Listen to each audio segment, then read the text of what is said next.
Shalom, selamat pagi, sidang jemaat yang mengasihi Tuhan. Kita bersyukur saat kita membuka mata pagi ini, kita melihat satu hari baru lagi yang Tuhan karuniakan kepada kita. Saat kita datang menginjakkan kaki di gereja ini, kita tahu bahwa Tuhan mengundang kita untuk datang beribadah kepadanya. Karena itu mari dengan penuh ucapan syukur, di dalam segala kerendahan hati kita datang untuk memuji, memuliakan Dia. Mari kita mengambil saat teduh.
Marilah kita memulai ibadah ini dengan mengarahkan hati kepada Tuhan dan beribadah kepadanya dengan sikap penyembahan. Pertolongan kita adalah di dalam nama Tuhan yang menjadikan langit dan bumi, yang tetap setia dan yang tidak pernah meninggalkan perbuatan tangannya. Kasih karunia dan damai sejahtera dari Allah Bapa, Putra dan Roh Kudus menyertai kita sekalian. Amin. Mari dengan sikap penyembahan dengan sepenuh hati kepada satu-satunya pribadi yang layak menerima segala pujian, hormat, dan sembah sujud kita. Hanya Yesus patut dipuji.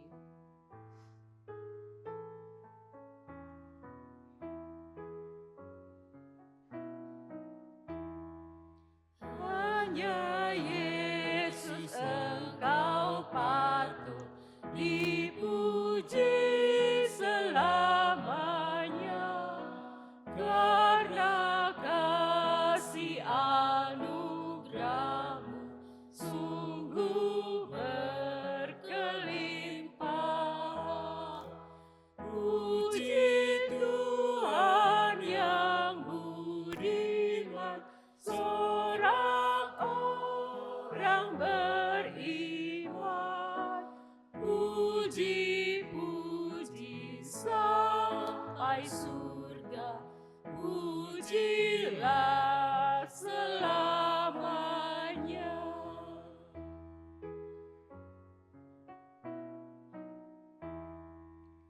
Penuh syukur hati kami datang memuji Dikau. Anugerah-Mu berlimpahlah dalam sepanjang hidupku. Puji Tuhan yang budiman, seorang orang beriman. Puji-puji sampai surga, pujilah selamanya. Yesus adalah awal dan akhir. Dialah yang memimpin kita sepanjang hidup kita. Yesus, Kau awal dan akhir, pimpin sepanjang hidupku. Ku mau puji-Mu selalu dan bersandar padamu. Puji Tuhan yang budiman,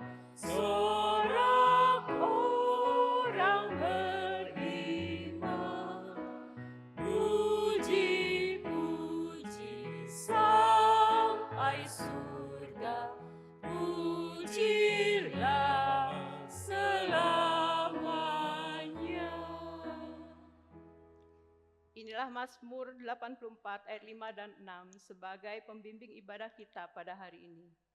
Berbahagialah orang-orang yang diam di rumahmu, yang terus-menerus memuji-muji Engkau. Berbahagialah manusia yang kekuatannya di dalam Engkau, yang berhasrat mengadakan ziarah. Amin. Jemaat disilakan untuk duduk kembali. Inilah saat berdoa, sungguh indahlah rasanya. Kita berlutut di hadapan Tuhan mencurahkan isi hati kita. Sebelum kita masuk dalam doa pengakuan dosa, kita naikkan pujian ini dengan sungguh-sungguh.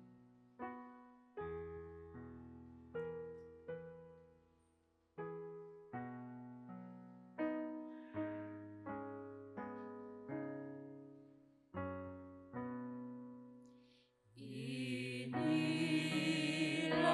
saat berdoa,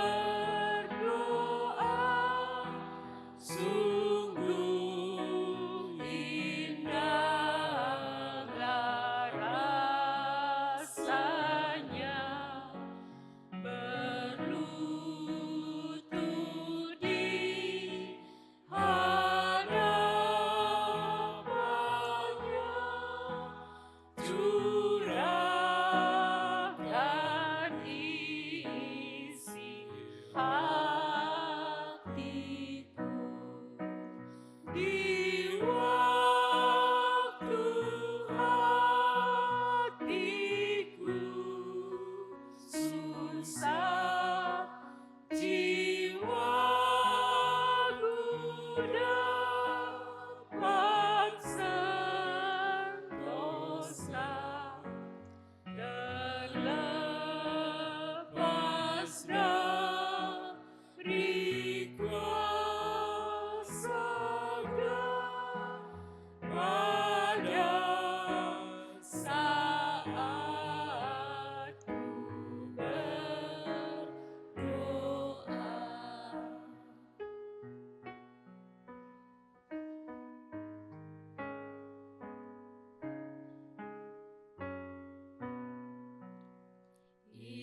Inilah saat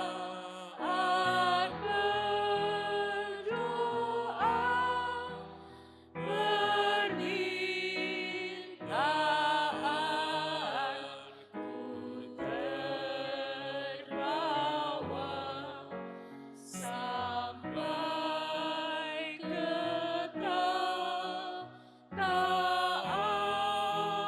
anugerah mendapat rahmat berlimpah. Ya suruh cari wajahnya, bersandar pada firman-Nya, serahkan kebimbanganku pada saat ku berdoa. Bapak Ibu sekalian, seminggu telah kita lalui. Semua hal yang kita lakukan terbuka di hadapan Tuhan. Apa yang kita anggap baik bisa saja tidak berkenan dan tidak memuliakan nama Tuhan. Karena itu, saya mengajak kita sekalian dengan rendah hati mengakui dosa dan pelanggaran kita dan memohon pengampunan. Jemaat kami undang untuk berdiri. Mari kita berdoa. Bapa Surgawi yang penuh rahmat dan kasih, kami datang ke hadapan-Mu, membawa seluruh kehidupan kami. Engkau mengenal kami orang-orang berdosa yang tidak layak di hadapan-Mu. Tiliklah hati kami dan jiwa kami ya Tuhan. Dengan sesal dan malu kami datang, mengakui segala dosa dan pelanggaran yang telah kami lakukan, di dalam pikiran, perkataan, maupun perbuatan kami yang jahat dan tidak memuliakan nama-Mu. Bahkan kami sendiri telah mendukakan hati Tuhan dan menyakiti hati sesama kami. Ya Tuhan, hanya Engkau saja yang dapat menghapus segala dosa dan pemberontakan kami. Karena itu ya Tuhan, kasihanilah kami. Ampunilah kami dan kuduskanlah hidup kami. Kami mohon basuh kami dengan darah Kristus yang kudus yang telah tercurah di Kalvari. Dan layakkanlah kami. Perbaharui hidup kami ya Tuhan dengan Roh Kudus-Mu. Inilah doa permohonan kami di dalam nama Tuhan Yesus. Amin. Sebagai respon atas pengampunan yang telah kita terima, mari kita pujikan bait ketiga dari pujian yang tadi. Inilah saat berdoa, hiburkan hati yang susah, melalui mata imanku dengan jelas nampak surga.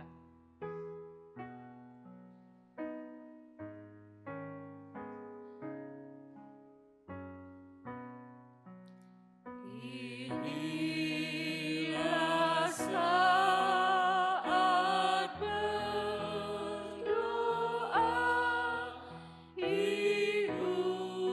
hiburkan hati yang susah, melalui mata imanku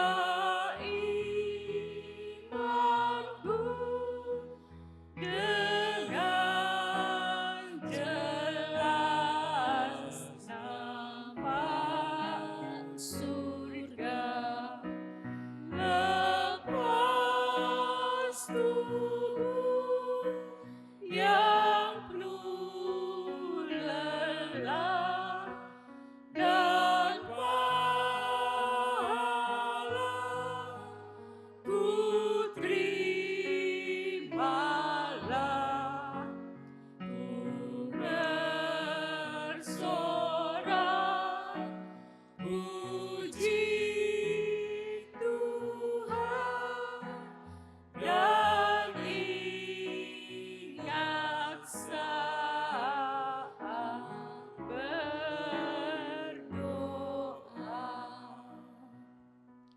Inilah berita anugerah bagi kita yang telah mengaku dosa dan telah beroleh pengampunan. Tetapi ketika nyata kemurahan Allah, Juru Selamat kita dan kasih-Nya kepada manusia, pada waktu itu Dia telah menyelamatkan kita, bukan karena perbuatan baik yang telah kita lakukan, tetapi karena rahmat-Nya oleh permandian kelahiran kembali dan oleh pembaharuan yang dikerjakan oleh Roh Kudus yang sudah dilimpahkannya kepada kita oleh Yesus Kristus, Juru Selamat kita, supaya kita sebagai orang yang dibenarkan oleh kasih karunia-Nya berhak menerima hidup yang kekal sesuai dengan pengharapan kita. Titus 3 ayat 4-7. Bersama kita akan membaca petunjuk hidup baru, kiranya menolong kita melangkah melalui hari-hari kita ke depan. Diambil dari 1 Petrus 2 ayat 11-12, kita baca dari natsnya. 2, 3. 1 Petrus 2 ayat 11-12. Saudara-saudaraku yang kekasih, aku menasihati kamu supaya sebagai pendatang dan perantau, kamu menjauhkan diri dari keinginan-keinginan daging yang berjuang melawan jiwa. Milikilah cara hidup yang baik di tengah-tengah bangsa-bangsa bukan Yahudi, supaya apabila mereka memfitnah kamu sebagai orang durjana, mereka dapat melihatnya dari perbuatan-perbuatanmu yang baik dan memuliakan Allah pada hari Ia melawat mereka. Amin. Satu ayat lagi akan kita baca sebagai ayat hafalan pada bulan Agustus dari Yesaya 49 ayat 6b. Kita baca bersama dari natsnya. 2, 3. Yesaya 49 ayat 6b. Tetapi aku akan membuat engkau menjadi terang bagi bangsa-bangsa, supaya keselamatan yang daripadaku sampai ke ujung bumi. Amin. Jemaat, kami silakan untuk duduk kembali. Sebuah pujian ditulis oleh Hendrik Harsper pada tahun 1935. Dia adalah seorang pendeta gereja Reform Belanda yang juga dikenal sebagai penulis banyak him. Ia sangat menekankan bahwa nyanyian jemaat harus berakar kuat pada firman Tuhan. Lagu ini ditulis berdasarkan Efesus 4 ayat 2-7. khususnya ajakan Rasul Paulus agar orang percaya hidup dengan rendah hati dan lemah lembut, memelihara kesatuan oleh Roh, mengakui satu Tuhan, satu iman, dan satu baptisan. Hasper ingin mengingatkan bahwa dasar persatuan gereja bukanlah tradisi atau organisasi, melainkan Kristus sendiri, serikat persaudaraan.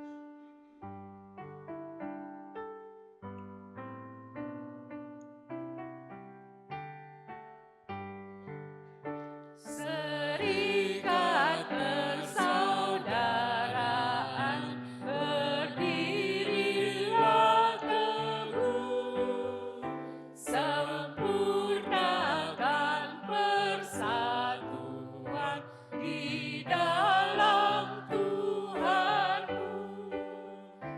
Bersama-sama majulah, dikuatkan iman, hidup damai sejahtera di dalam kasih-Nya. Bait kedua, silakan kaum pria saja. Serikatmu tetap teguh di atas alasan. Serikatmu tetap teguh di atas alasan, yaitu satu Tuhanmu dan satulah iman, dan satu juga baptisan, dan Bapa satulah, yang olehmu sekalian dipuji disembah. Bait ketiga, silakan kaum wanita. Dan masing-masing kamu pun diberi anugerah,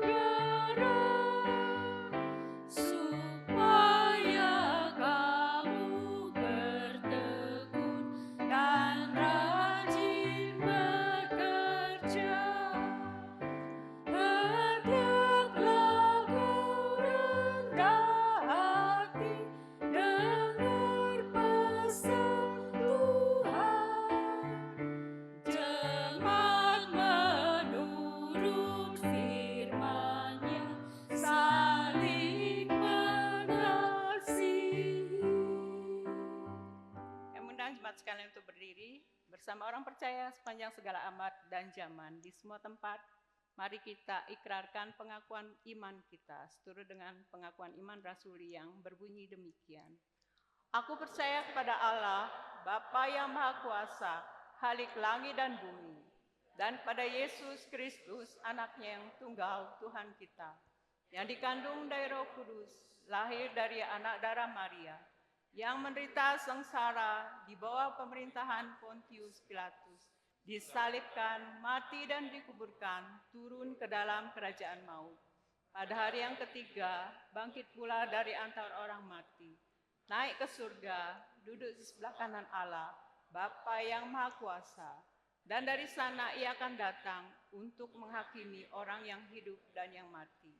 Aku percaya kepada Roh Kudus, gereja yang kudus dan am, persekutuan orang kudus, pengampunan dosa, kebangkitan tubuh dan hidup yang kekal. Amin. Jemaat, kami silakan untuk duduk kembali.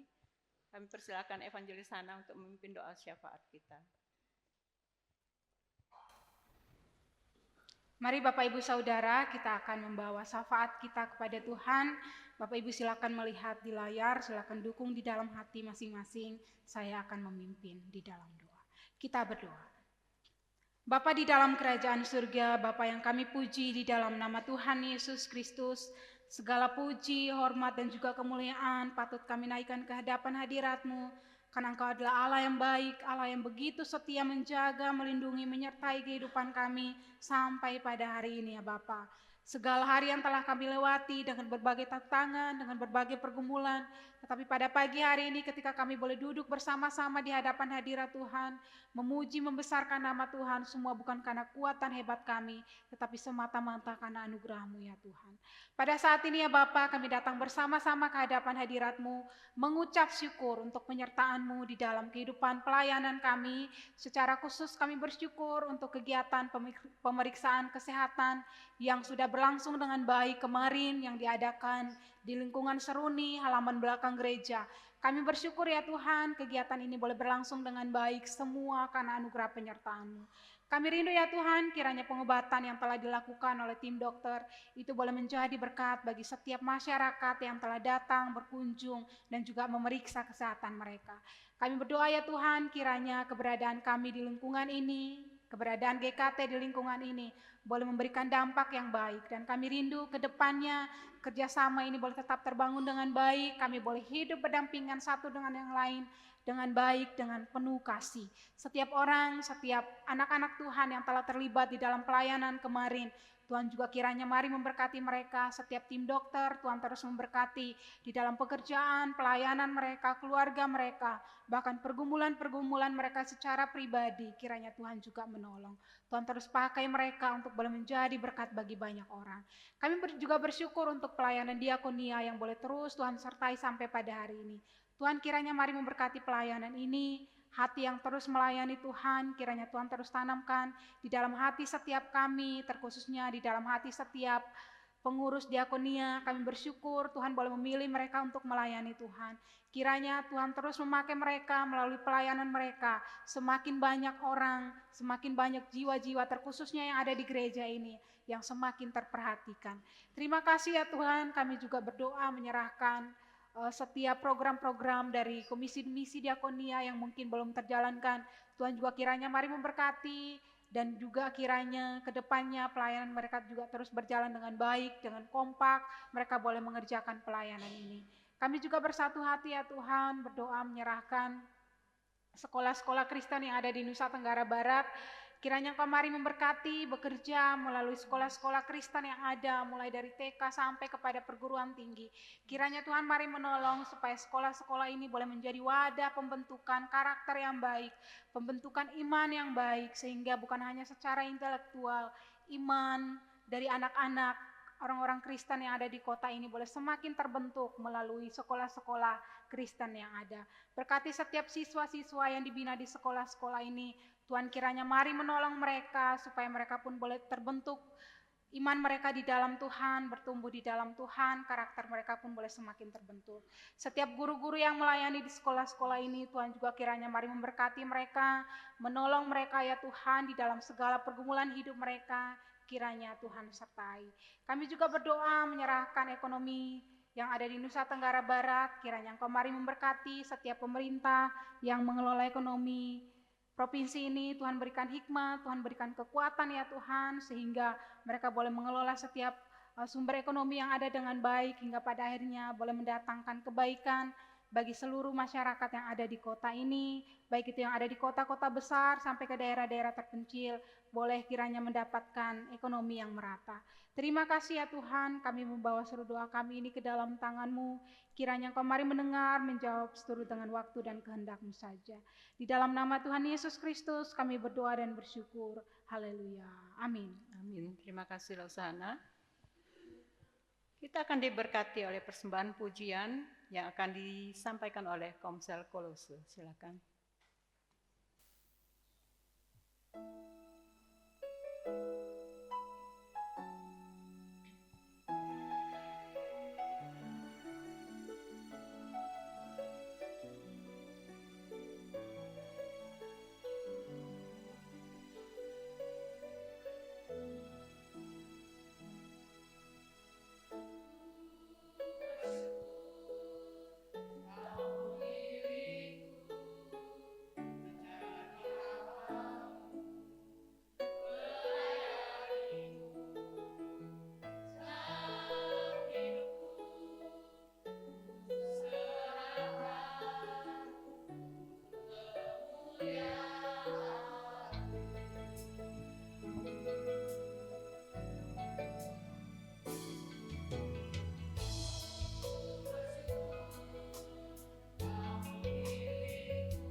Terima kasih Komsel Kolose untuk persembahan pujiannya.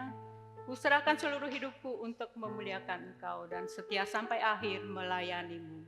Sebuah pesan yang indah untuk kita semua. 1 Korintus 13 mengajarkan kita tentang kasih. Apapun hal terbaik yang dapat kita lakukan, jika tanpa kasih menjadi hampa tak berguna. Pujian ini menolong kita untuk mempersiapkan diri mendengarkan pemberitaan firman Tuhan. Bahasa kasih. Kita nyanyikan bait 1, 2, dan 3.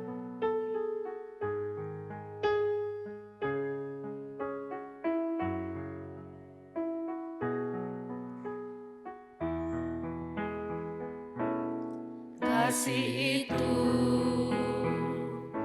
lemah lembut serta sederhana. Kasih itu rendah hati,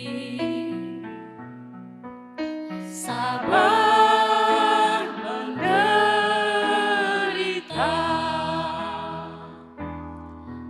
ajarilah kami bahasa kasih-Mu, agar kami dekat padamu ya Tuhanku. Ajarilah kami bahasa kasih-Mu, agar kami dekat padamu. Andaikan aku lakukan yang luhur mulia, jika tanpa kasih cinta hampa tak berguna. Andaikan aku lakukan yang luhur mulia, jika tanpa kasih cinta hampa tak berguna. Ajarilah kami bahasa kasih-Mu, agar kami dekat padamu ya Tuhanku. Ajarilah kami bahasa kasih-Mu, agar kami dekat padamu. Bait ketiga, andaikan aku pahami bahasa semua.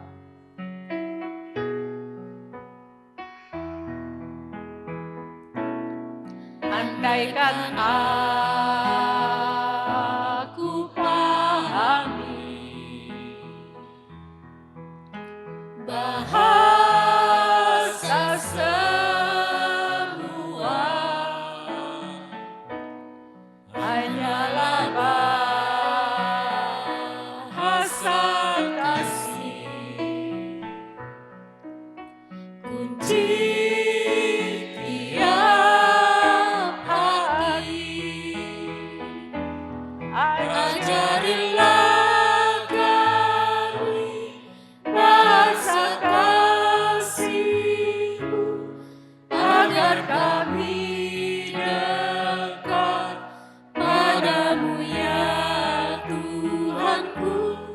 Ajarilah kami bahasa kasih-Mu, agar kami dekat padamu. Kami silakan Usahana untuk menyampaikan firman Tuhan.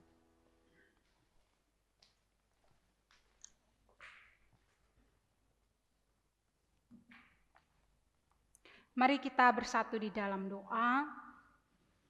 Kami bersyukur ya Tuhan untuk anugerah-Mu di dalam kehidupan kami dilayakan untuk beribadah, bersekutu, memuji dan membesarkan nama Tuhan pada pagi hari ini. Semua bukan karena kami hebat, semua bukan karena kami layak, tetapi karena Engkaulah yang melayakkan kami, mengundang, memanggil kami untuk hadir di dalam persekutuan dengan Engkau pada pagi hari ini. Di tengah persekutuan ini juga ya Bapa, bersama-sama kami akan merenungkan firman Tuhan. Kami berdoa kiranya Roh Kudus-Mu mari mengurapi setiap kami, hamba yang akan menyampaikan. Tuhan perlengkapi setiap Bapak Ibu yang akan mendengarkan pun, Tuhan kiranya menolong. Terima kasih ya Tuhan, kami serahkan waktu penyampaian firman Tuhan pada pagi hari ini. Kiranya Kau menyertai dari awal, pertengahan, hingga akhir. Haleluya. Amin. Selamat pagi Bapak Ibu yang dikasihi Tuhan. Shalom. Pada pagi hari ini kita akan bersama-sama merenungkan firman Tuhan dengan satu tema, misi yang terhambat, bahaya berkompromi di tengah dunia. Bapak Ibu Saudara yang dikasihi Tuhan, setiap kita ketika hadir di dalam dunia ini diciptakan dengan satu tujuan. Tidak ada seorang pun yang hadir di dunia ini tanpa tujuan apapun. Mengapa kita lahir? Kenapa Tuhan izinkan kita hadir di dalam dunia ini? Kenapa Tuhan tempatkan kita di dalam keluarga kita sekarang? Dengan kondisi yang entah kita suka, entah kita tidak suka, tapi Tuhan izinkan kita hadir di tengah keluarga itu, semuanya ada tujuan. Kenapa Tuhan izinkan kita berada di dalam komunitas-komunitas kita sekarang, atau berada di dalam tempat kita berada sekarang? Semuanya ada tujuan yang sangat-sangat baik. Jadi kalau kita melihat kehidupan kita hari ini Bapak Ibu, mungkin ada banyak pertanyaan-pertanyaan, kenapa saya harus ada, kenapa Tuhan izinkan saya berada di keluarga ini, berada di lingkungan ini, melakukan pekerjaan ini dan lain sebagainya. Bapak Ibu yang dikasihi Tuhan, kalau kita melihat dasar di balik semua itu, Allah punya tujuan yang sangat-sangat baik bagi kita. Allah punya misi yang sangat baik bagi kita, yaitu apa? Melalui kehidupan kita sekarang, melalui keberadaan kita dalam keluarga, keberadaan kita dalam dunia hari ini, Tuhan punya satu misi yang sangat baik bagi kita, yaitu melalui kehidupan kita, orang lain pada akhirnya mengalami kasih Tuhan, orang lain pada akhirnya mengenal siapa Tuhan yang kita sembah. Dan Bapak Ibu Saudara yang dikasih Tuhan, misi yang sama juga Tuhan taruh di dalam keluarga Yakub. Saya mengajak mari kita melihat bersama-sama di dalam firman Tuhan yang kita baca, yang akan menjadi dasar kita pada pagi hari ini. Kejadian 34 ayat 1 sampai 31. Sebuah peristiwa yang menyedihkan yang terjadi di dalam keluarga Yakub.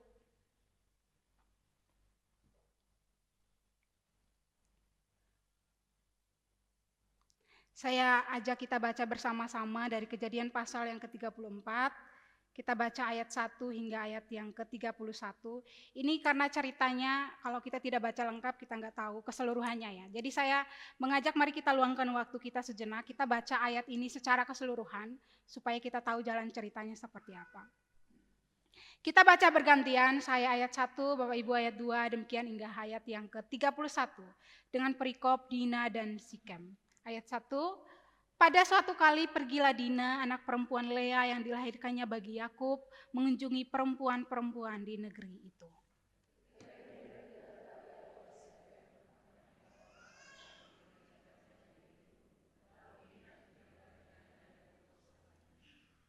Tetapi terikatlah hatinya kepada Dina, anak Yakub, ia cinta kepada gadis itu, lalu menenangkan hati gadis itu.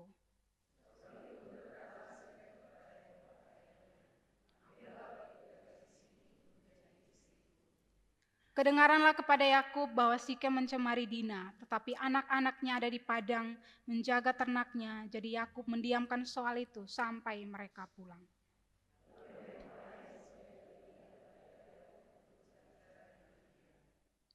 Sementara itu anak-anak Yakub pulang dari padang dan sesudah mendengar peristiwa itu, orang-orang ini sakit hati dan sangat marah karena Sikem telah berbuat noda di antara orang Israel dengan memperkosa anak perempuan Yakub. Sebab yang demikian itu tidak patut dilakukan.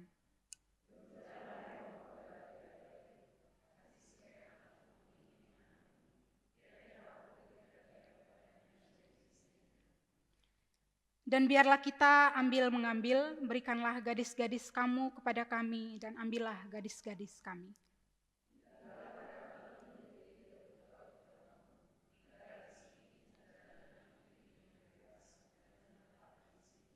Lalu Sikem berkata kepada ayah anak itu dan kepada kakak-kakaknya, biarlah kiranya aku mendapat kasihmu, aku akan memberikan kepadamu apa yang kamu minta.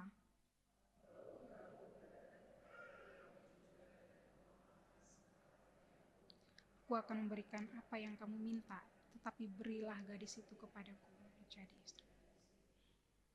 Lalu anak-anak Yakub menjawab Sikem dan Hemor ayahnya dengan tipu muslihat, karena Sikem telah mencemari Dina adik mereka itu.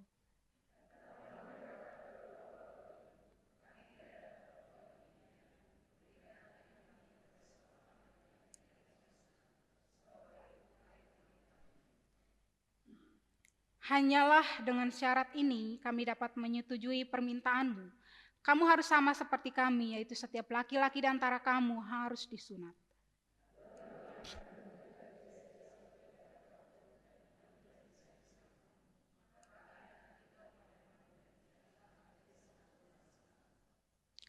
Tetapi jika kamu tidak mendengarkan perkataan kami dan kamu tidak disunat, maka kami akan mengambil kembali anak itu, lalu pergi.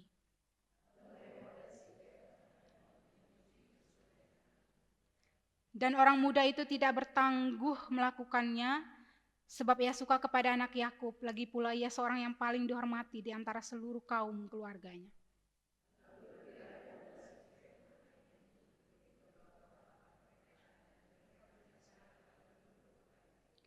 Orang-orang itu mau hidup damai dengan kita, biarlah mereka tinggal di negeri ini dan menjalaninya dengan bebas. Bukankah negeri ini cukup luas untuk mereka? Maka kita dapat mengambil gadis-gadis mereka menjadi istri kita, dan kita dapat memberikan gadis-gadis kita kepada mereka.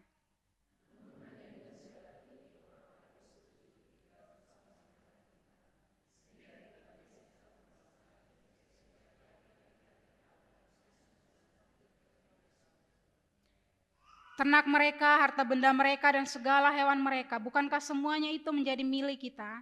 Hanya biarlah kita menyetujui permintaan mereka, sehingga mereka tetap tinggal pada kita.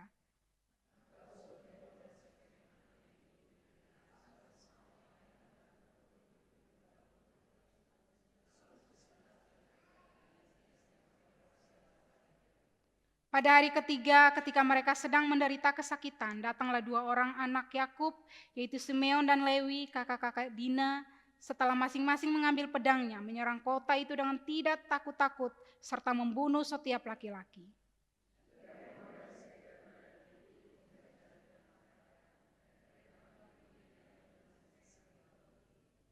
Kemudian datanglah anak-anak Yakub merampasi orang-orang yang terbunuh itu, lalu menjarah kota itu karena adik mereka telah dicemari.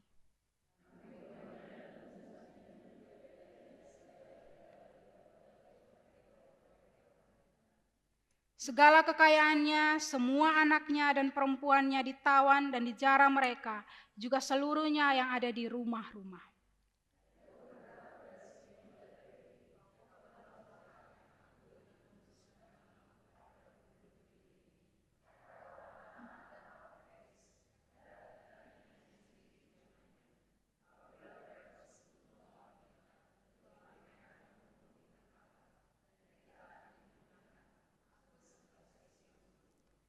Tetapi jawab mereka, mengapa adik kita diperlakukannya sebagai seorang perempuan sundal?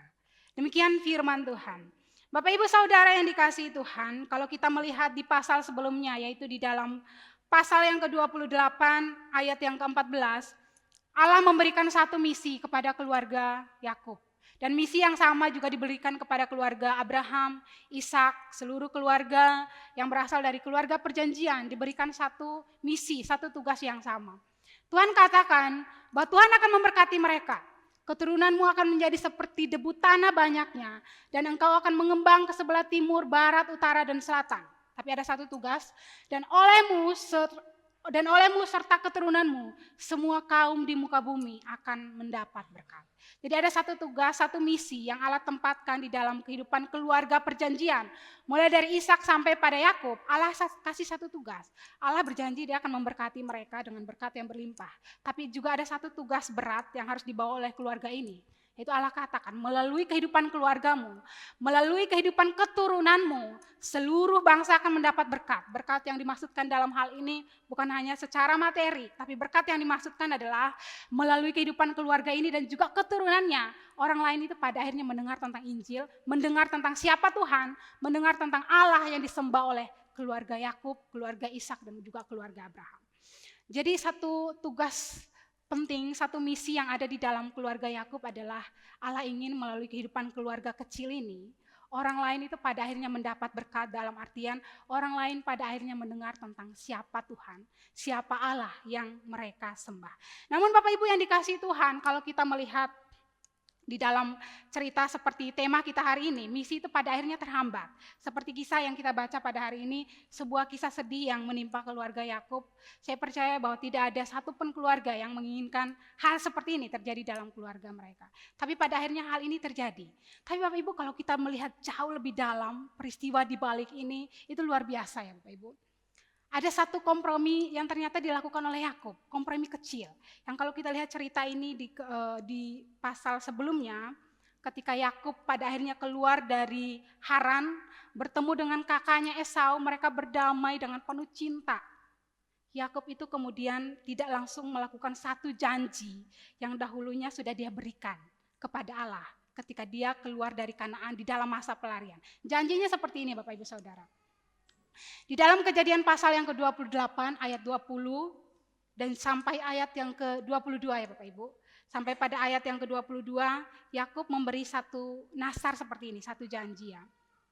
Yakub katakan, jika Allah akan menyertai dan akan melindungi aku di jalan yang kutempuh ini, memberikan kepadaku roti untuk dimakan dan pakaian untuk dipakai, sehingga aku selamat kembali ke rumah ayahku, maka Tuhan akan menjadi Allahku, dan batu yang kudirikan sebagai tugu ini akan menjadi rumah Allah. Dari segala sesuatu yang kau berikan kepadaku akan selalu kupersembahkan 1/10 kepadamu. Demikian firman Tuhan. Bapak Ibu Saudara yang dikasihi Tuhan, di dalam pasal-pasal sebelumnya, ketika Yakub keluar dari rumah ayahnya karena dia lari dari kakaknya begitu marah terhadap dia. Di dalam pelarian itu ketika dia bermalam di sebuah tempat yang namanya Betel, pada saat itu ketika Allah menampakkan diri kepada dia, di dalam ketakutan yang dia rasakan, Allah menampakkan diri kepada dia dan Allah janji bahwa Allah akan menyertai dia, Allah akan melindungi keturunannya, keluarganya akan dijaga. Setelah Allah memberikan janji itu, Yakub kemudian membalas dengan memberikan satu nasar. Yakub katakan, Tuhan oke, kalau engkau memberkati kehidupanku, engkau memberi aku makan, memberi pakaian untuk dipakai, menjagaku dengan selamat hingga pada akhirnya aku bisa kembali ke rumah ayahku.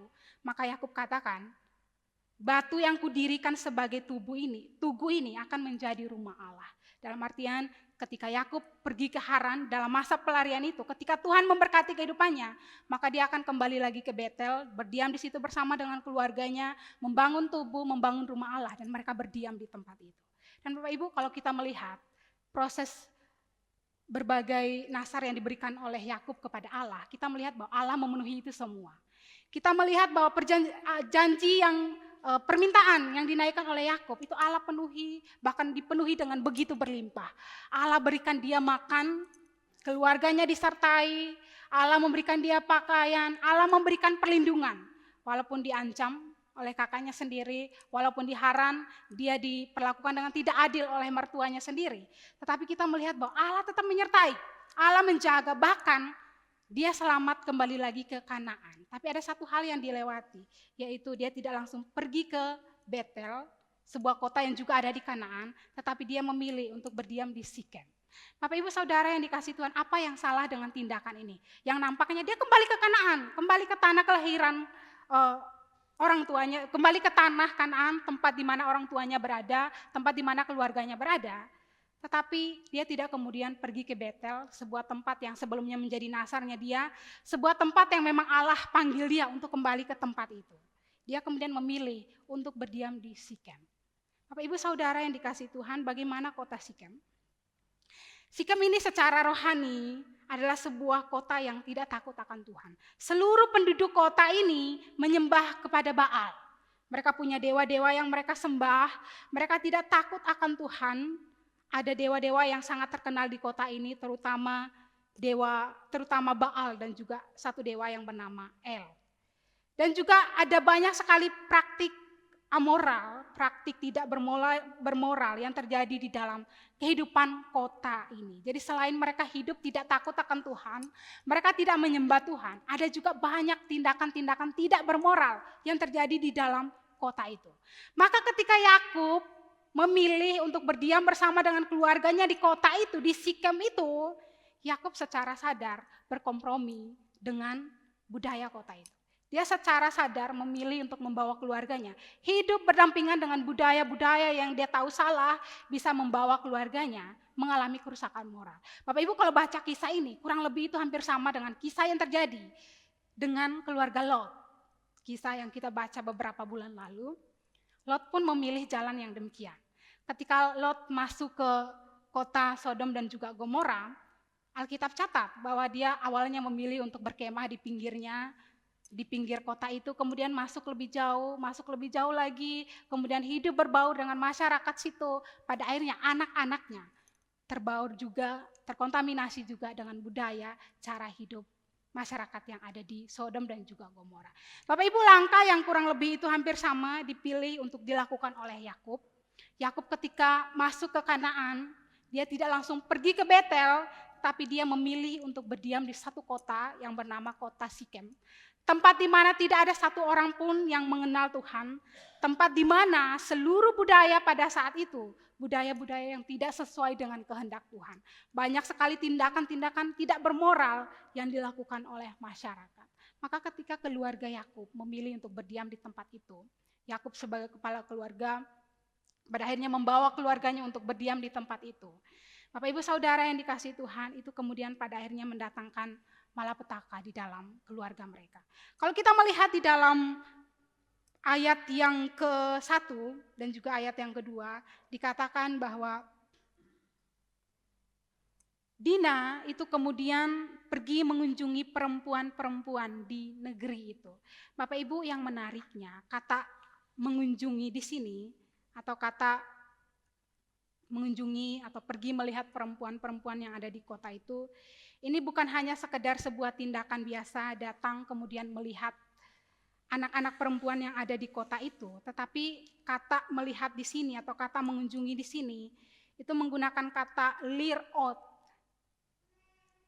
yang punya arti bukan sekedar melihat, tetapi ada keinginan untuk mengamati dan mengenal perempuan-perempuan itu lebih dekat. Jadi pada akhirnya secara sosial, Dina itu kemudian bergabung dengan perempuan-perempuan yang ada di kota itu. Bapak Ibu, saya tidak sedang mengatakan bahwa karena tindakan Dina, pada akhirnya dia mengalami tindakan yang tidak menyenangkan itu. Karena Dina lah yang kemudian mendatangkan malapetaka atas dirinya sendiri. Tapi Bapak Ibu Saudara yang dikasihi Tuhan, kalau kita melihat ketika Yakub memilih untuk membawa keluarganya berada di dalam lingkungan yang pada akhirnya mendatangkan malapetaka bagi keluarga dia sendiri, kita juga melihat bahwa pada akhirnya dampak dari kompromi kecil yang dilakukan oleh Yakub itu mendatangkan malapetaka besar di dalam kehidupan keluarganya. Bapak Ibu Saudara yang dikasihi Tuhan, pada akhirnya kompromi kecil yang nampaknya ini sangat kecil loh Bapak Ibu, kalau kita melihat sekedar tinggal di satu kota, tidak pergi ke kota lain dengan segera, tetapi kemudian tinggal di kota itu. Ini menarik Bapak Ibu, serius, karena Yakub bukan hanya sekedar memilih untuk tinggal di tempat itu, tapi dia membeli sebidang tanah. Yang dalam artian ya berarti Yakub punya hati untuk berdiam lama di tempat itu.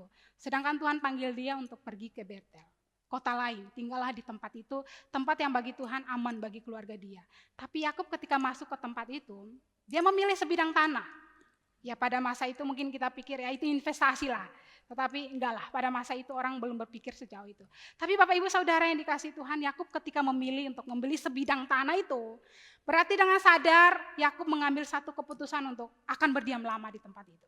Sebuah hal yang tidak dikehendaki oleh Allah. Maka Bapak Ibu Saudara yang dikasihi Tuhan, itu kemudian mendatangkan malapetaka di dalam keluarganya dia ya. Pada akhirnya Dina itu mengalami peristiwa yang sangat menyakitkan.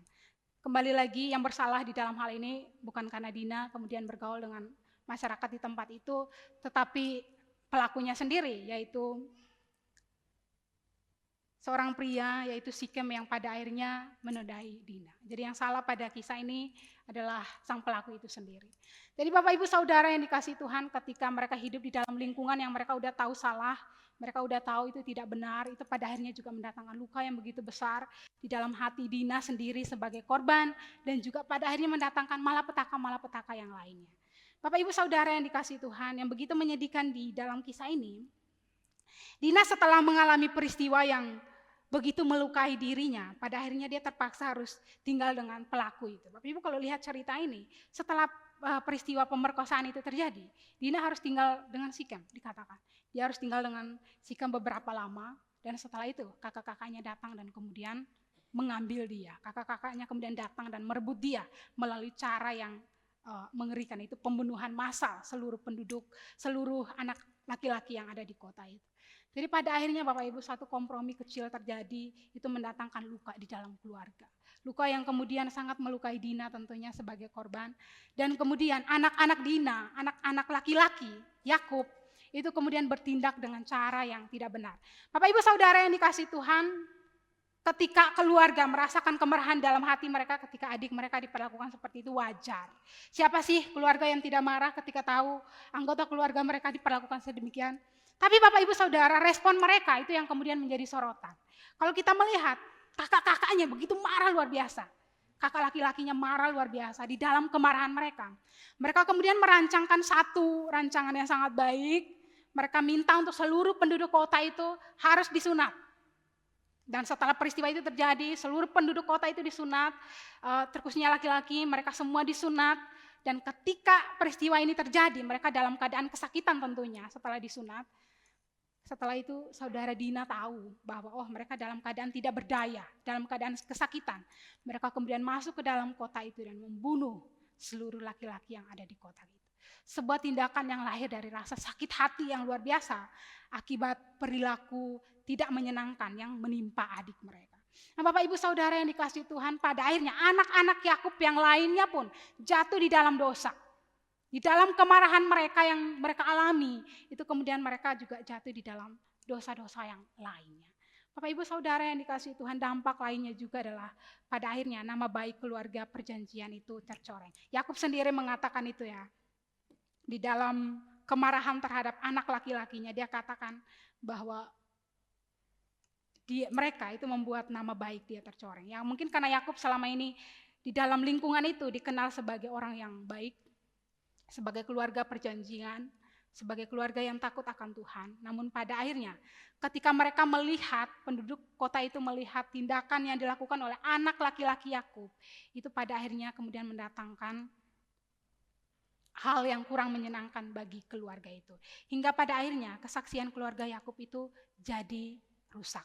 Maka Bapak Ibu Saudara yang dikasihi Tuhan, kehadiran keluarga perjanjian di kota itu melalui peristiwa ini, kemudian pada akhirnya keluarga ini dipandang, atau keluarga ini juga pada akhirnya dipandang buruk oleh masyarakat sekitar, karena pada akhirnya mereka melakukan pembunuhan yang besar-besaran, seluruh penduduk kota itu dibunuh oleh mereka, terkhususnya yang laki-laki, dan pada akhirnya keluarga itu, misi yang seharusnya dikerjakan di dalam keluarga ini, itu menjadi terhambat.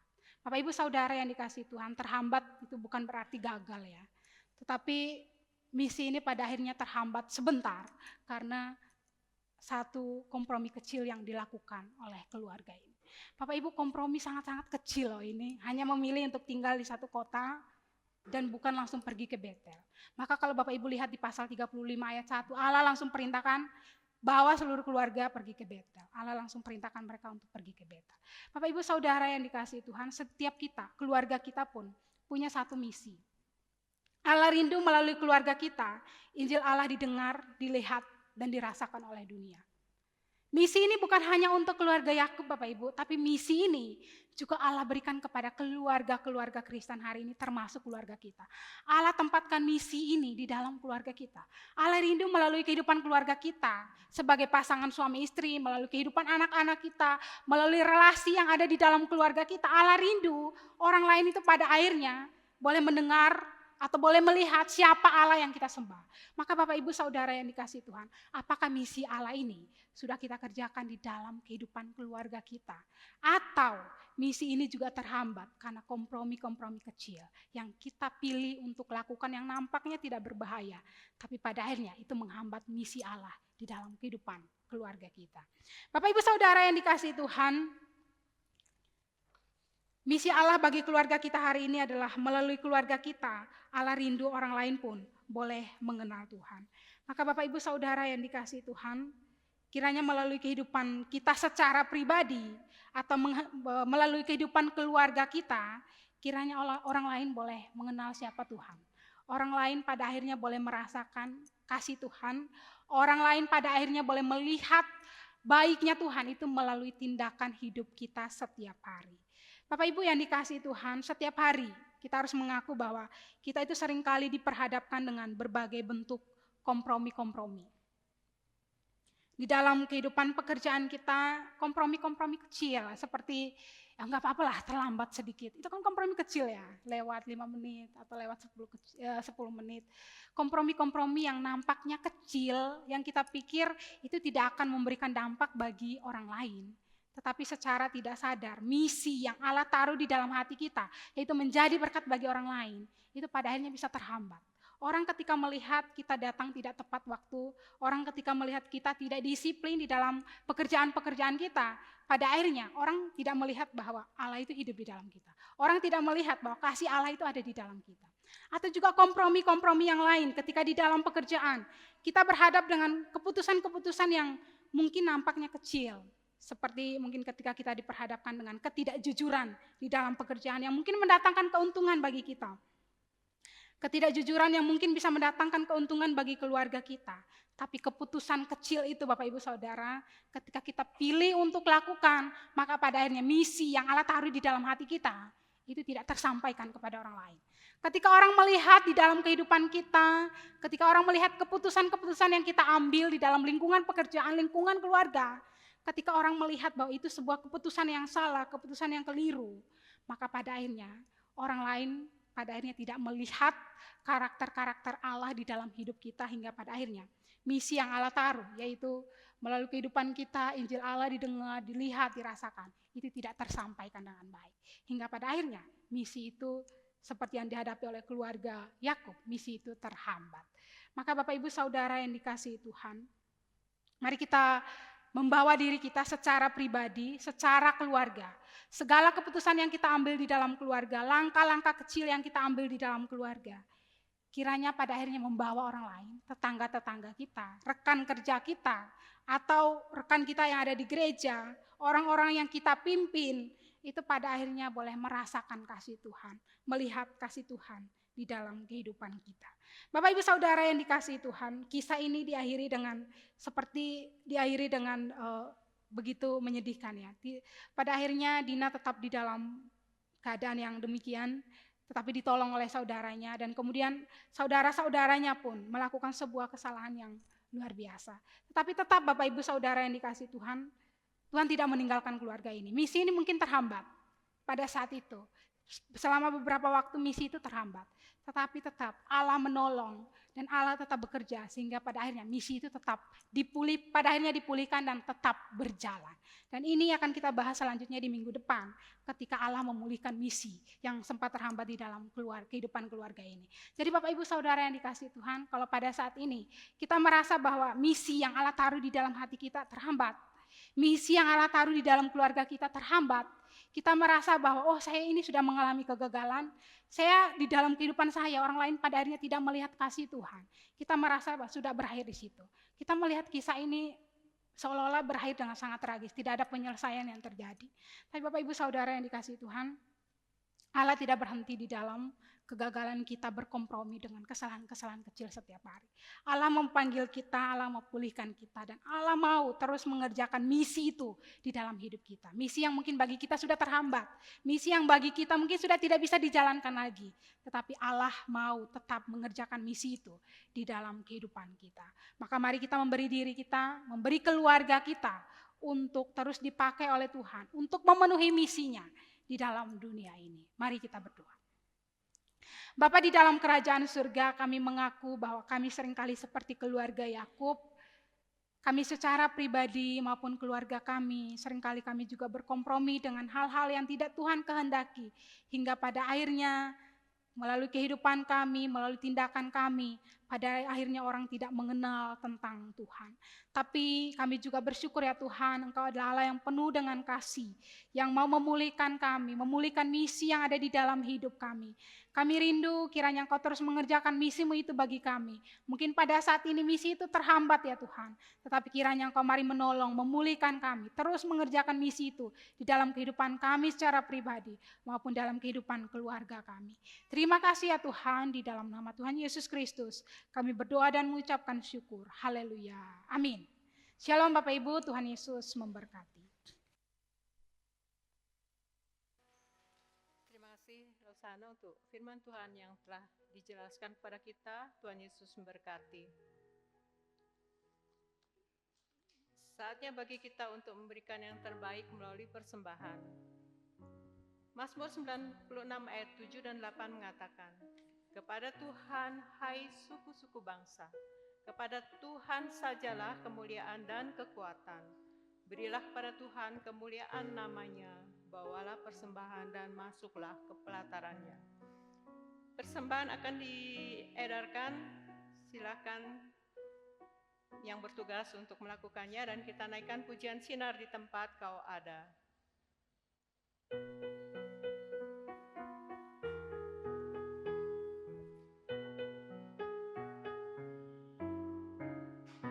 Jangan kau lalaikan waktu untuk bekerja, jangan tunggu sinar yang jauh.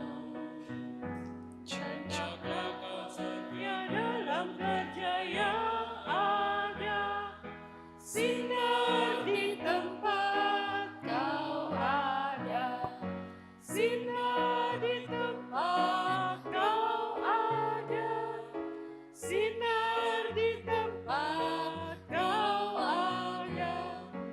Manusia dalam gelap menuju bahaya, bersinarlah di tempatmu.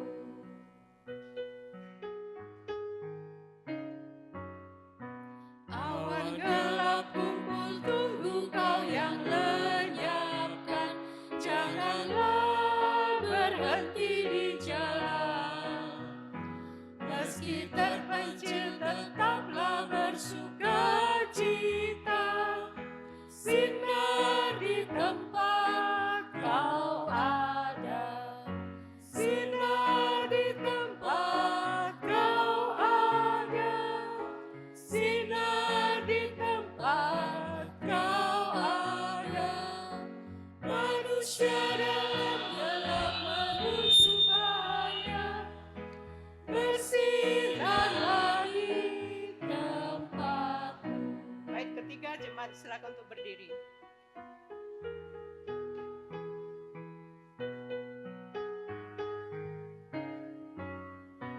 Bolehlah kau mendapatkan kelimpahannya, di situ kau harus bersinar.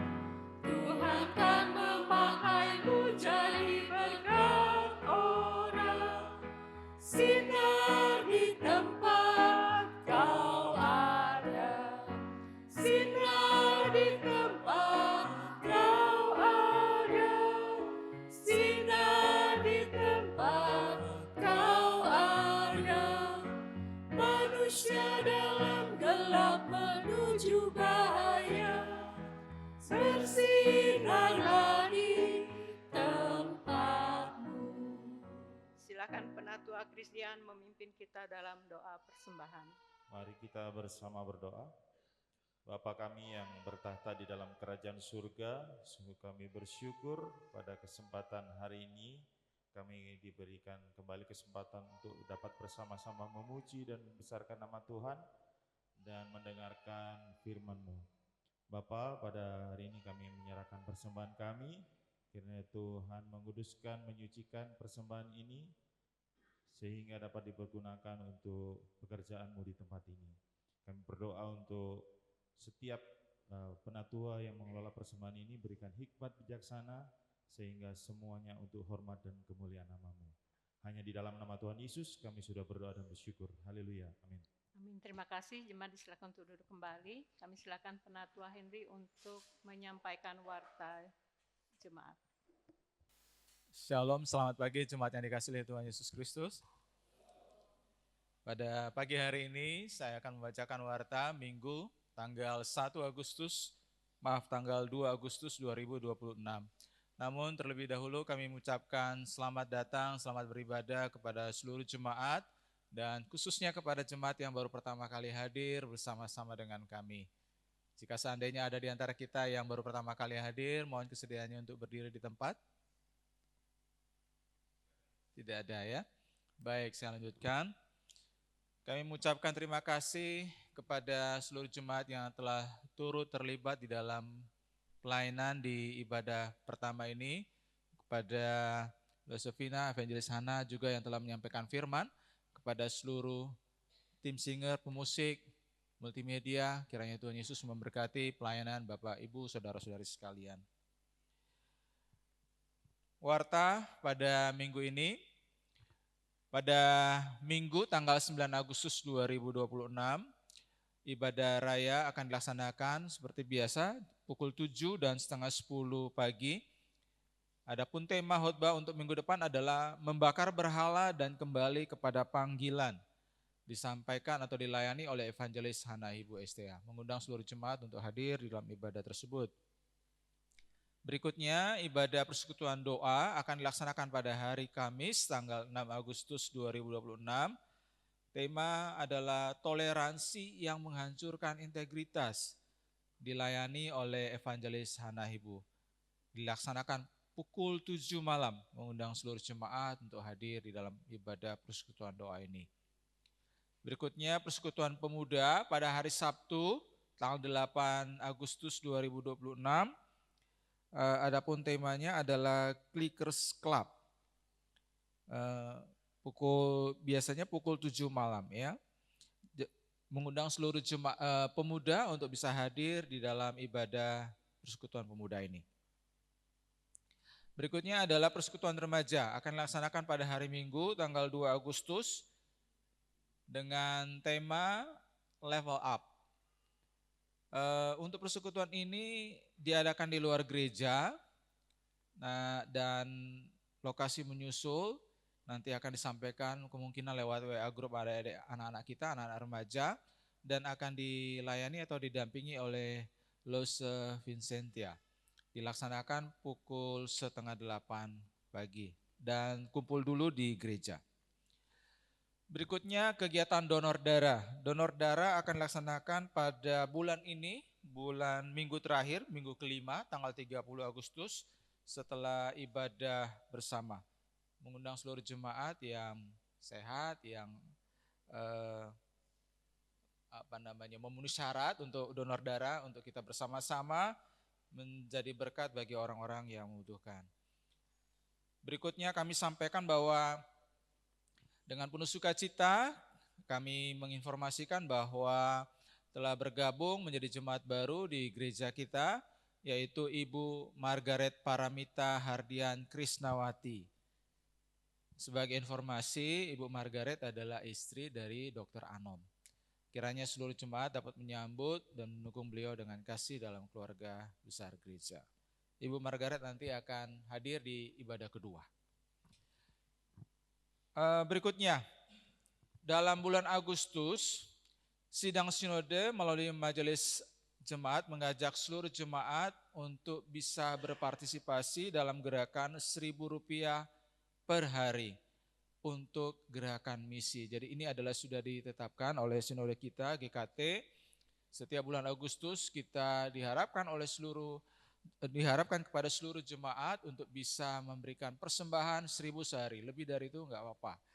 Karena dana yang terkumpul nanti akan diserahkan kepada Departemen Misi Sinode untuk dipakai untuk pekabaran Injil di daerah-daerah yang membutuhkan pekabaran Injil. Khususnya di pos-pos PI di lingkungan kita di Sinode GKT. Nanti dikumpulkan bisa dikumpulkan pada akhir Agustus ini, akhir bulan ini, untuk nanti penatua menyerahkannya ke sinode. Bapak Ibu, sebagai informasi, pada hari Sabtu kemarin tanggal 1 Agustus, Komisi Misi Diakonia telah melaksanakan bakti sosial pemeriksaan kesehatan di belakang gereja di lingkungan Seruni. Puji Tuhan, kegiatan dapat berlangsung dengan lancar, yang dilayani oleh Komisi Diakonia. Juga terima kasih untuk tim dokter dan tim farmasi, sehingga ada banyak masyarakat di belakang yang dilayani dengan pemeriksaan kesehatan dan sekaligus pelayanan pemberian obat kepada mereka. Biarlah kita tetap terus mendukung Komisi Misi Diakonia untuk lebih lagi kita bersama-sama menjadi terang, menjadi berkat bagi orang-orang di sekitar kita yang membutuhkan. Ada video singkat mungkin yang bisa kita saksikan bersama, dipersediakan kepada tim multimedia.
Demikianlah Warta Jemaat pada minggu ini. Terima kasih atas perhatian jemaat. Tuhan Yesus memberkati. Kembali kepada Josefina.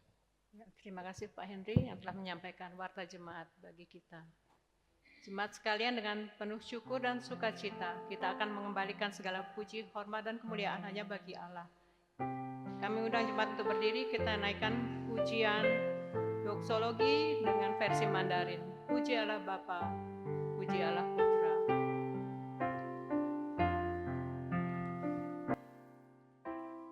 Puji Allah Bapa, puji Allah Putra, puji Allah Roh Kudus, ketiganya Esa. Allah sumber berkah dan sumber kurnia, kami mohon berkat-Mu dalam karya di dunia.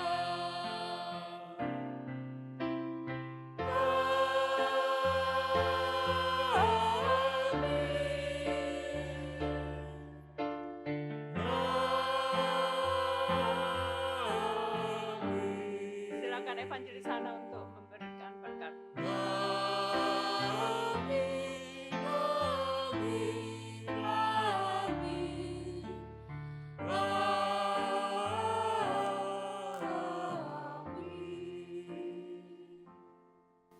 Bapak Ibu Saudara yang dikasihi Tuhan, marilah kita kembali ke dalam rumah tangga kita, ke dalam lingkungan pekerjaan kita, dimanapun kita berada, dengan menerima berkat Tuhan. Tuhan memberkati engkau dan melindungi engkau. Tuhan menyinari engkau dengan wajah-Nya dan memberi engkau kasih karunia. Tuhan menghadapkan wajah-Nya kepadamu dan memberi engkau damai sejahtera. Amin.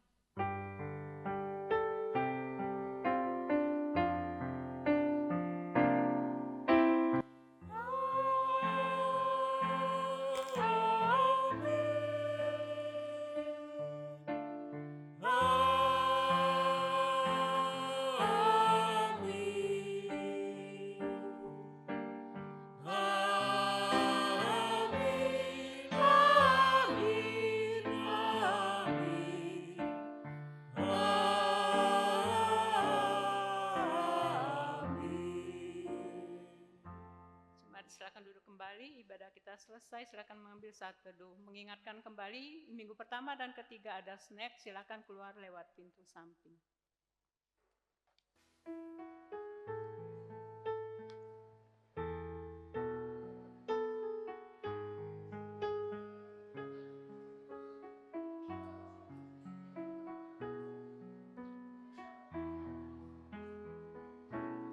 Kasih itu lemah lembut serta sederhana. Kasih itu rendah hati, sabar menderita. Ajarilah kami rasa kasih-Mu, agar kami dekat padamu ya Tuhanku. Ajarilah kami rasa kasih-Mu, agar kami dekat padamu.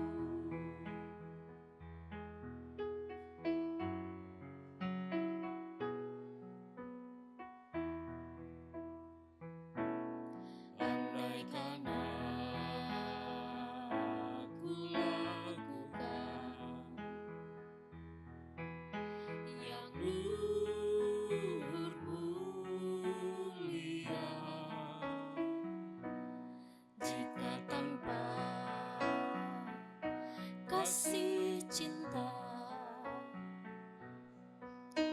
hamba tak berguna. Ajarilah kami bahasa kasih-Mu, agar kami dekat padamu ya Tuhanku. Ajarilah kami bahasa kasih-Mu, agar kami dekat padamu.